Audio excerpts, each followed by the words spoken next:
මටත් ඔබටත් මේ ලෝකේ සෑම කෙනෙකුටම බුද්ධිය යන්නේ මවගේ. යේසුස් වහන්සේ කියන්නේ දාර්ශනිකක් නෑ, සාහිත්‍යමයක් නෑ, විද්‍යාත්මකක් නැති කෙනෙක්. මේක පටලැවිල්ලක් කරලා තියෙනවා. විශාල පටලැවිල්ලක මේ ලෝකෙම තියෙනවා. ඔයාලා හොඳට බලන්න නේචර් එකේ දරුවෙකුට යන්නේ අම්මගේ බුද්ධිය. දැන් සිද්ධාර්ථට ගියා නම් තාත්තගේ බුද්ධිය. සුද්ධෝදනගේ කටේ තිබ්බෙම සක්විති රජ ඔව් එහෙම ගන්න තෝරන්නේ. මේකම වගකීම ගන්නවා. මටත් ඔබටත් මේ ලෝකේ සෑම කෙනෙකුටම බුද්ධිය යන්නේ මවගේ. ඇවිදීම් හැසිරීම නහය ඔයරෝ මේවා තාත්තගේ යන්නේ. ඉන්ටෙලිජන්ස් එක පාස් කරන්නේ බයි මද. වගකීමෙන් කියන්නේ මයි. ඔප්පු කරන්නකොත් මම ඔප්පු කරන්නේ නැහැ. මං කියන දේවල් මං ඔප්පු කරන්නේ නැහැ. මං ලෑස්ති නැහැ ඔප්පු කරන්න. ජේසුස් වහන්සේ කියන්නේ දාර්ශනිකක් නැහැ, සාහිත්‍යමයක් නැහැ, විද්‍යාත්මකක් නැති කෙනෙක්. ප්‍රොමෝට් කිරීමක් කරේ. ඒ කියන්නේ මුදල් පම්ප කළා. මුදල් වලින් ආපු කෙනෙක්. ඒ කියන්නේ කිසිම දාර්ශනික දැනුමක් නැහැ. ඔව්. කිසිම විද්‍යාත්මක පදනමක් නැහැ. ඒක ප්‍රොමෝට් කළා. හරියට අපේ නාමල් රාජපක්ෂලව අනුරු කුමාරලව ප්‍රොමෝට් කරලා වගේ. ඔව්. මං කියන්නේ බැහැද? ඔව් අනිවාර්යයෙන්. දැන් ඇල්බර්ට් අයින්ස්ටයින් බුද්දිසම් කියවලා කියනවා. ඇල්බර්ට් අයින්ස්ටයින් බුද්දිසම් තමයි සයන්ස් එකත් එක්ක සම්බන්ධ එකම එක. ඒ කියන්නේ Albert Einstein rejected the creator. Burton Russell rejected creator. නිර්මාපකයා ලෝකේ මැවුම් කාර්යව රසල් ප්‍රතික්ෂේප කළා. ස්පිනෝසා ප්‍රතික්ෂේප කළා. ආතර් සී ක්ලාක් ප්‍රතික්ෂේප කළා. ඇල්බර්ට් අයින්ස්ටයින් ප්‍රතික්ෂේප කළා. බුද්ධ ප්‍රතික්ෂේප කළා. මම වාදේ. ජේසුස් මොකද්ද කිව්වේ? මේක පටලැවිල්ලක් කරලා තියෙනවා. විශාල පටලැවිල්ලක මේ ලෝකෙම තියෙනවා. වා කියන්නේ history is full of bad jokes. ඉතිහාසයේ පිටත තින්නේ නරක විහිළු වලින්. සම්පූර්ණයෙන්ම මේ flow එක මේකේ history වල there is nothing to gain. Completely distorted, completely wrong. දැන් මේ අපේ රට මාර දැවැන්ත යෝධ තැනකට ගන්න තියෙන කාල සීමාව අපි මේ TikTok එකට වෙලා Facebook එකට වෙලා YouTube එකට වෙලා දැන් Facebook එකේ මම අයින් වුණානේ. ඔව්. ඒකට අයින් වෙන්න හේතුව අම්මු රට හරක් ටිකක් ඉන්නේ. ඔව්. Facebook එකේ ඉන්නේ Facebook එක දැන් ඔයාලා කරන්නේ Facebook එකේ සේවයක්නේ. අනිවාර්යයෙන්. Facebook එකේ සනිකර ඉන්නේ ක්‍රියේටිවිටි එකක් තියෙන උන් නෙමෙයි. ඔව්. නෑ කිසිම ඒ කියන්නේ ක්‍රියේටිවිටි එක සම්පූර්ණයෙන්ම ඝාතනය කරගෙන තියෙනවා.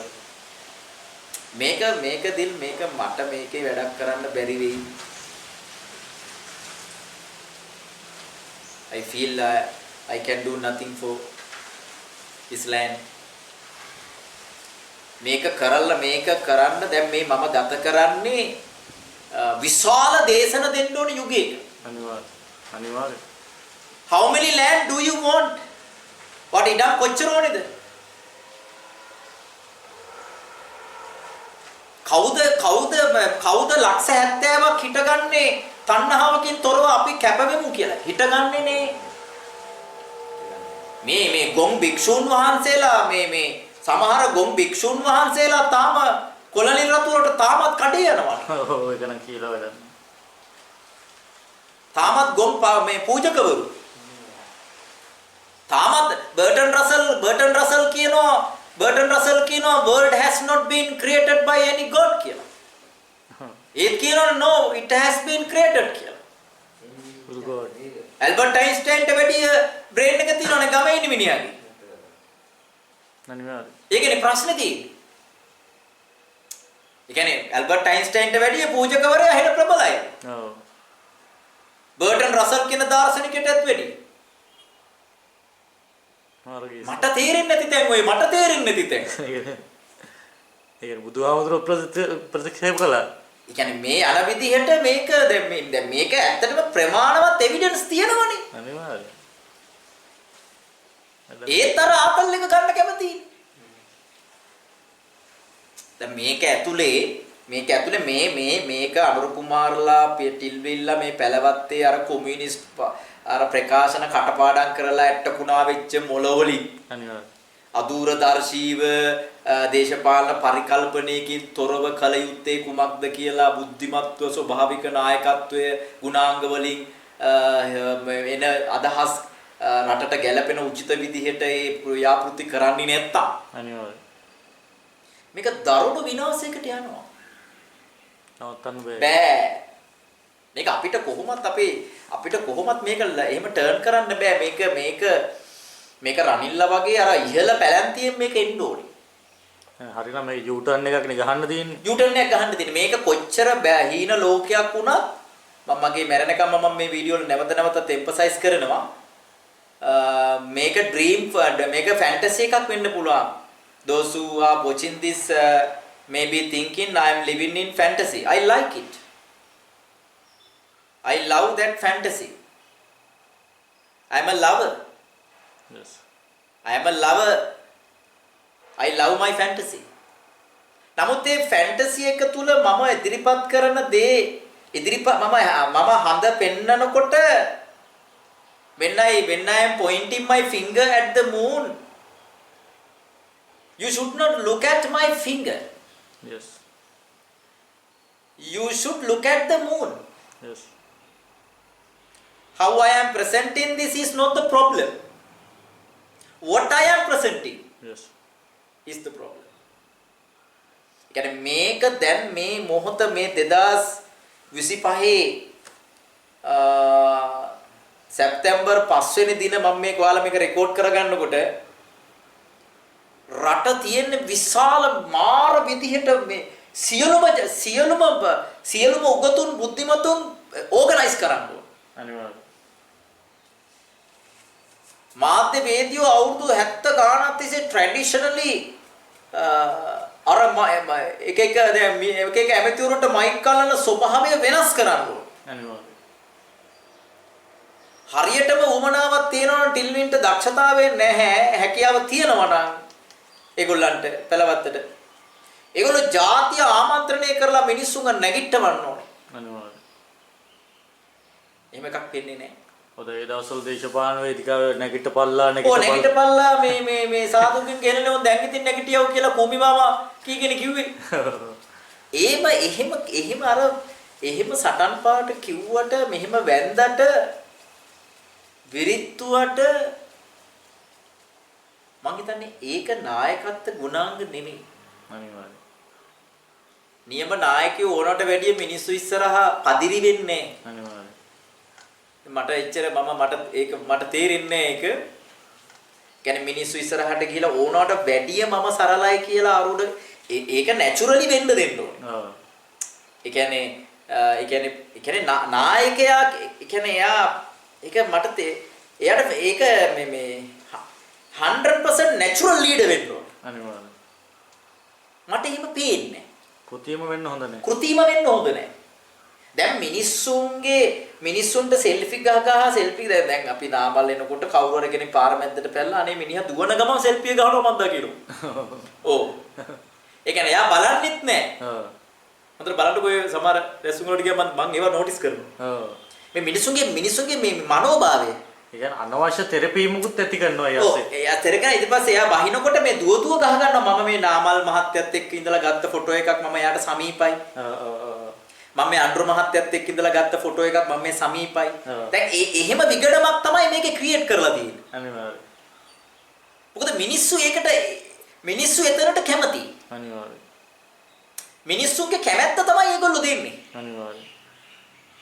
ඒක රටට අවශ්‍ය කරන්නේ මොකද්ද කියන එක නෙමෙයි දෙන්නේ. අනිවාර්යයෙන්. නායකයෙක් යමක් කරනකොට එයා මාර විදිහට එයාගේ genuinely humble වෙන්න ඕනේ එයා. අනිවාර්යයෙන්. ඒක අමුතුවෙන් අර ඒක ලකුණු දා ගන්න කරන්න හොඳ නෑ කියන එක. ආරූඪ කරගන්න හොඳ නැහැ. එහෙම කැතයි. ඒක නැචරලි වෙනවා නම් ඒක ලස්සනයි. ඔව්. ඕක ඔය ආකාර වැඳ ජනතාවට සැලියුට් දදා පොඩි ළමයි වඩාගෙන සෙල්ෆි ගහ විරිත් මේක කොච්චර කල් යන්නද? අනිවාර්යයෙන්. මට තියෙන ප්‍රශ්නය ඔක ආරූඪ කරගත්තාම පේන මිනිස්සුන්ට ඔක පේනවා මේක ආරූඪ කරගත්ත එකක් කියලා. අපිට අර පේන කෝණේ වෙනස් හින්දාක් දන්නේ නැහැ. ඕක කිව්වහම ඒගොල්ලන් එක්ක සම්බන්ධකම් තියෙන මිනිස්සු අපිට බනි. අනිවාර්යයෙන්. එක්ක අපේ තියෙන අපිට මේක කරගන්න බැරි හින්දා මේ ඉරිසියාව ඉරිසියාවට මියාකා මේ දරනොත් කියලා. එහෙම ඒක ඉරිසියාවක් නෙමෙයි කියලා මට කියන්න පුළුවන් වගකීමෙන්ම. ඉරිසියාව කියන කෙනා. ඒක අනිවාර්යෙන් එනවා. ඒක ඒගොල්ලන්ට තියෙන ප්‍රජාතන්ත්‍රවාදී නම් ඒගොල්ලෝ ස්වාධීන චින්තනයට ඉඩ දෙනවා. අනිවාර්යයෙන්. ප්‍රෙෂර් එකක් දෙන්නේ නැහැ මේ මහ ජනතාවට. අනිවාර්යයෙන්. දැන් මේක තනිකර තියෙන්නේ මේ රට තියෙන්නේ ජනමාධ්‍ය සහ සමාජ මාධ්‍ය තුල තමයි මේ පොලිටික් එක තියෙන. අපිට මේක කඩන්න බෑ. අනිවාර්යෙන්. ඒක තමයි සම්පූර්ණ ෆවුන්ඩේෂන් එක වල තියෙන එක. බෑ. ඒ කියන්නේ මේක දැන් රට හදන්න ඕන කියන තරුණ තරණියොත් ෆේවරිට් බටන් එක ඔබන්න දෙපාරක් හිතනවනේ. අනිවාර්යෙන්. ඉතින් කොහොමද කරන්නේ? ඕ TikTok එකේ like බටන් එකයි ෆේවරිට් බටන් එකයි තියෙන රීපෝස් අර හදලා තියෙනවනේ තාක්ෂණික. ඉතින් ඒක හදනවනේ මොකක් හරි ක්‍රමවේදයකට ඕක. අනිවාර්යෙන්. ඒක ඔබන්න විශාල ප්‍රශ්නයක්. ඔව්. මං කියන්නේ බෑද? يعني ඔගේ බුවා කියලා මොනවක් වෙන්නේ කිසිම පාඩුවක් වෙන්නේ. ඒක ඔබනවද නැද්ද කියන එකත් විශාල විදිහට කල්පනා කරනවා. අනිවාර්යෙන්. ඒ කියන්නේ කාට හරි පේන්න බත් එකක් අරන් දෙන්න පුළුවන් පාරේ ඉන්න කෙනෙකුට මේ අත දිගහැරලා. ඔව්. ඊට පස්සේ ඒ කියන්නේ ලොකු කණ්ඩ බොණ්ඩ හොඳට තියෙන සෙට් එකක් ගෙනල්ලා ලොකු දානයක් දෙන්නත් හිත යනවා. ඔව්. ඒ කියන්නේ මල ගෙදරට අරක්කු ටිකක් ගෙනල්ලා බීලා වල කපන්න යන්නත් හිත යනවා. ඔව්. හැබැයි රට මේ අපි දැන් මට අවුරුදු 43 ඉවරයි. ඔව්. දැන් මට ඉවරයි හත මම දාලා තිබ්බේ. ඔව්. බර්ත්ඩේ එකත් එක්කම දාලා තිබ්බා. ලග්නෙත් එක්කම. ඉවරයිනේ. ආයි මොනවද තවත් හංගන්නේ? ඕකේ. ඕකේ මොකද්ද හංගන්න තියෙන්නේ? උපතයි පැවැත්මයි මරණයයි. අනිවාර්යෙන්. පටන් ගන්නවා ඊට පස්සේ පවතිනවා ඊට පස්සේ නැතිලා යන්න බෑ. ඔව්. දැන් පටන් ගත්ත දැන් පවතින එක නෙමෙයි වෙන්නේ. ඔව්. අනිත් එක තාම ඉස්සරහට නෙවෙන්නේ. ඔව්. දෙකක ඉන්නේ දැන් දෙවෙනි එකේ ඉන්නේ. ඔව්. ඉපදෙනවා. දැන් ඉපදෙනකොට නමක් නැහැනේ. ඔව්. පස්සේ නම දානවා. ඔව්. ඉපදෙනකොට අපිට නමක් නැහැනේ. අනිවාර්යෙන්. ඉපදුනාට පස්සේ දානවා මොකක් හරි නමක්. දාලා ඊට පස්සේ ඒ අම්මගේ තාත්තගේ තියෙන රිලිජන් එක දානවා. ඔව්. ඊට පස්සේ දාන්න තියෙන බොරු ටික ඔක්කොම ඔළුවට දාලා අපිව දානවා සමාජයට. ඔව්. ඔය ඉස්කෝලේනොත් කෙලලා අරිනවා ටොපිකොලයි පාර පනින හැටි යලෝ ක්‍රොසින් එකක් පනින හැටි පාරේ යන හැටි උගන්වන්න වෙලාවක් නැහැනේ පාසල් වලට. ඔව්. බස් එකේ යන. නෑ ඒව උගන්වන්න ඕනේ නෑ. ඒව නෙමෙයිනේ ප්‍රතිසංස්කරණ කියන්නේ. අනිවාර්යෙන්. එක වසරේ ඉඳලා 5 වසරට එනකොට ළමයින්ගේ ඩිසිප්ලින් එක හදන්න, මැනර්ස් ටික හදන්න, කෑම කන්නේ කොහොමද? තමන්ගේ පන්ති කාමරය පිරිසුදු කරගන්නේ කොහොමද? තමන් පාසල යන වැසිකිළිය පාරුවෙන් මාවට කට්ටිය එකතු වෙලා ග්ලව්ස් දාගෙන, ඒ මුඛාවරණ දාගෙන පිරිසුදු කරලා වැඩ ඉගෙන ගන්නේ කොහොමද? වැඩිහිටියන්ට ගරු කරන්නේ කොහොමද? වැඩිහිටියන්ට කතා කරන්නේ කොහොමද? ඒව නෙමෙයිනේ අධ්‍යාපනයේ ප්‍රධාන දේවල්. අනිවාර්යෙන්. ඒව ප්‍රධාන දේ. අතන සයන්ස් උගන්වන්න නැති මෙතන මැත්ස් උගන්වන්න එක නා හයිය යටිකිරියෙන් කෑ ගහන්න ඕනේ. ඔව් එතකොට අර පොඩි උන් දෙපැත්තම කන් දෙකෙන් මේ පැත්තෙන් මැතමැටික්ස් යනවා මේ පැත්තෙන් සයන්ස් යනවා. හොඳයිනේ. ඔව් එතකොට ඔය ඩයග්නෝස් කරන්නේ වෛද්‍යවරු ඇවිල්ලා දැන් ස්පිරිතාල වල. අර යන්නේ මෝචරියට. ඔව්. ඔව් මැෂින් ටික නැන්න ඔක්කොම ඉවරයි. මැෂින් ටික නැති වුණොත් කෙලවෙනවා. මේ මම කියන්නේ මට මේක ඉවර කරන්න බෑ ළමයා. මේක මම දකින්නේ මේ මහා මේ දක්ෂතාවලට තියෙන ඉරිසියාව තියෙන අපි මව්බිමක ඉන්නේ. අනිවාර්යෙන්. මම කරන වැඩේ ඔයාට කරන්න බෑ. ඔයා කරන වැඩේ මට කරන්න බෑ. දැන් ඔයා ඩ්‍රයිවිං කරද්දී ඔයා හෝන් එක ගහන්න නැති මිනිස්සෙක් නේ. ඒක මාර දක්ෂතාවයක් නේ. ඔව්. ඒක හැමෝටම කරන්න බෑ. මං ඒ දවසක් ඔය කො මාර වඩුවන්නේ කියලා. ඔව්. ඉවරයක් නෑ ගහනවනේ තප්පරෙන් තප්පරේට. ඔව්. දැන් ඒක එන ආදර්ශමත් මේ දිලීප. ඒක හැකියාව. අනිවාර්යෙන්. ඒක දක්ෂතාවයක්. මට ඒක ගන්න බෑ. මේ ඕන් එක අයින් කළා තිබ්බොත් ඉතින් ගහන්න නැතු යන්න නෑ ඉතින් නෑනේ. තිබ්බොත් ගහනවා. ඔව්. මං කියන එක පැහැදිලිද? මගේ දක්ෂතාවය වෙන කෙනෙකුට එන්නේ නෑ. අනිවාර්යෙන්. රනිල්ට මට වෙන්න බෑ මට රනිල් වෙන්න බෑ. අනිවාර්යෙන්. මම රනිල්වත් නාමල්වත් අනුර කුමාරවත් නෙමෙයි. අනිවාර්යෙන්. මට ඔය තුන් දෙනාම පොඩි ළමයි වගේ පේන්නේ. මං දන්නේ නැහැ මගේ. ඒක මහත් අත්තකමද දන්නෙත් නෑ.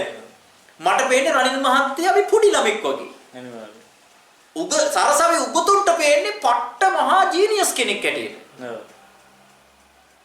හැබැයි එතුමාගේ ජීවිත කාලේ ජාතික පාසල් 300ට අමතරව පාසල් 500ක් හැදුවේ නැහැ ජාතික පාසල් මට්ටමට. අනිවාර්යයෙන්. ඒ කියන්නේ බලේ හිටපු කට්ටිය මම මේ කියන්නේ. ඒකත් සරසවි උගත්තු අම්බෝ බලන්න ඕනේ හරි පම්පෝරි.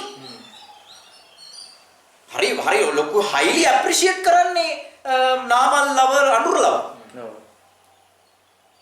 පැහැදිලිද කියන්නේ රටක් ලීඩර්ෂිප් එකක් කියන්නේ මේ ඒ කියන්නේ මේ ඒගොල්ලෝ කොහොමලා මේ රටට මොනවා හරි කරමින් නැති. ඔව්. මම කියන්නේ නැහැ කියලා. මම කියන්නේ මේක හදන්න කල් පැන්නා. පැහැදිලිද? ඔව්.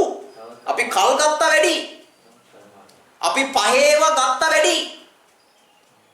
අපි දන්නේම නැතුව සූක්ෂම අපේ බුද්ධියට හසු නොවි අපේ විවිධ එකිනෙකාගේ තියෙන පුද්ගලික ප්‍රශ්න හේතු කොටගෙන නොදැනීම නිසා දැනෙන්නේ නැති නිසා නොදකින නිසා රට දියුණු කරන්න තියෙන කාල සීමාව අපිට අහිමි වෙමින් යනවා. අපි වයසට යනවා. අනිවාර්යයෙන්. මට 43ක් වෙනවා. තව ටිකක් කල් ගියාම 45 වෙනවා 50 වෙනවා. රනිල් මිය යනවා. මහින්ද මිය යනවා. අනුර මිය යනවා. හැබැයි පාසල් 10000 තුල තවමත් ගුරුවරයාට ළමයි 20ක් දාගෙන ලස්සනට සීල් කරපු සවුන්ඩ් සීල් කරපු පන්ති කාමරයක් ඇතුලේ ළමයින්ට නිදහසේ ඈත ඉඳගෙන ඉගෙන ගන්න නිදහස පරිසරය තාම අපි එකෙක්වත් හදලා දෙන්න හිතන්නේවත් නැහැ. ඒකට ලෝභ. ඒකට ලෝභයි. වික්ෂුන් වහන්සේලාත් ඒකට ලෝභයි. ඒගොල්ලෝ තාම මේ මහා පළල් පරිණත වික්ෂුන් වහන්සේලා කියනවා නාමල් මහත්තයා ඊළඟට ජනාධිපති කරන්න නෑ අනුර මහත්තයාගේ හඳ අනයි බලවත්. ඔව්. ඒගොල්ලෝ කැටතිය කියනවා. දැන් තියෙන රට පරිවර්තනය කරන යුද්ධ නෙමෙයි දැන් ඊළඟට දැන් 2026 අවුරුද්දත් 2027 අවුරුද්දත් 2028 අවුරුද්දත් අපි ප්ලෑන් කරන්න ඕනේ ශාස්ත්‍ර ටික අහන්න. ඊළඟ අපි ජනාධිපතිවරණයක් ඉවර වෙච්ච ගමන් ඊළඟ ජනාධිපති හදන එකයි අවුරුදු 5 කරන්න ඕනේ. ඔව්. නැතුව මේ අවුරුදු 5 ඉවර වෙන්න කලින් මේ දිස්ත්‍රික්කවල තියෙන පාසල් ටික දියුණු තලයකට ගෙනල්ලා ජාතික පාසල් 390 ගානයි තියෙන්නේ. එහි තියෙන පහසුකම් සම්පූර්ණයෙන්ම මිනිස්සුන් සෑම පාසලකට දෙන තැනටපත් කරවමින් අනිවාර්යයෙන්. ළඟම පාසල සුපිරි පාසල බවට පත් කරවමින් අනිවාර්යයෙන්. ඒ අවුරුදු 5 ඉවර කරනවා නෙමෙයි. අනිවාර්යයෙන්. මේ ගිය අවුරුදු 20 10 15 ඇතුළතදී දුෂ්කර පාසල් කීයක් හැදුනද කියලා ගණන් කරලා බලන්න. හොයලා බලන්න. ඔය හැදුනේ කෙසේද පාසල් දුෂ්කර පාසල් කීපයක් වැහුණා. ඔව්.